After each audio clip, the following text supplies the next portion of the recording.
Šiandien tau nuo manęs viena mintis priverčianti susimastyti.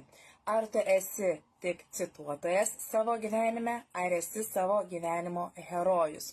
Cituotojas yra tas žmogus, kuris žino labai daug citatų, žino daug žodžių, žino, kad verta susirašyti tikslus, kad verta vizualizuoti, kad verta medituoti, bet to nedaro. Herojus imasi veiksmų, sukuria ir manifestuoja pokyčius. Atsakyk savo, ar tu nori kitokio gyvenimo, ar tik bandai pagerinti tą, kurį turi. Atrodo, tai lyg ir tas pats, bet tai yra visiškai du skirtingi dalykai. Lygiai taip pat, kai namuose, pavyzdžiui, mes darom kosmetinį remontą. Mes tik truputį pagražinam išoriškai vaizdą.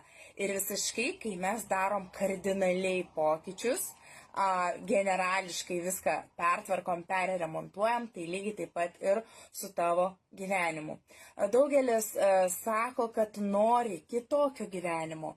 Tai iš tikrųjų reiškia, kad jie tiesiog nenori gyventi taip, kaip gyvena ir nenori tokio gyvenimo, kurį turi.